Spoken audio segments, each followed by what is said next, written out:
Tá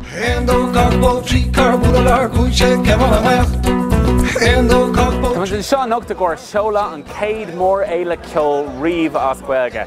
Tá muid gobar ar an bhí seo le tamháin nuas ar a roiinteagraí Gaeilge ach inis ag an seoladh ionach seo, splóireach seo le go leor daoine tá muid an anrág hifigúil ggóil an Ravelóid ag teacht. Dinnear bí bhfuil taithí agus Cliath acu gáil ag lehéid electric picnic body and soul mar hapla. Sin an cinneal eispris agus an cinneal atmosfér tá gur cruthú ag Ravelóid fásta. Ach gohhain go mé teangas agin héin an Gaeilge a lár naine. Be na himachtaí ar fad trí bhain na Gaeilge, be bannaí ceáil, a ceolann in Gaeilge de gra, agus bannaí eile atá cinneal níos mó mar hapla saol an bhirle, Delarentos, ham sandwich, the Riptide movement. Daoine bhfuil coppla ó an Gaeilge acu ach a ceolann na Merle an chuid mó. Be sé sin an fásta, so be the máscan ionta ceolann, be Seastein Bia, Jockany, Imachtaí de Fáistí, Campbell har an Jerry Shockney ar fad.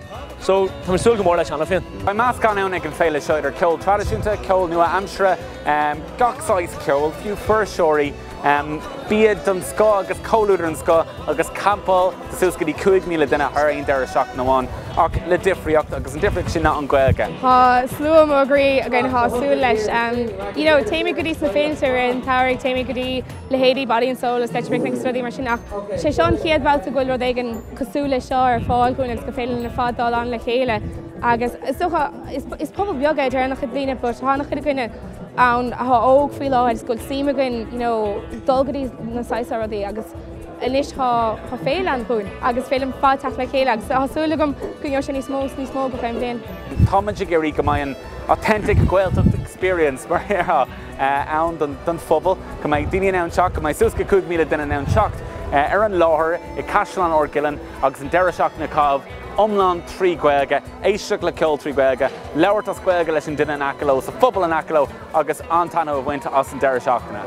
Bhí tú a féim an seánnaí buliche an scéal ógart go Ravelóid seolta agus go na bannaí ar fad fógrathe ar an sih Ravelóid.ie ach bhí an áirid sin trachta ar an sih gur sílan gur brismid an frastalí ach bu sin réitithe gan bhfuil. Tá ticéid lua nó early bird ticket i fáil ar €9 ar Ravelóid.ie, www.ravaloid.ie, lóra ganis.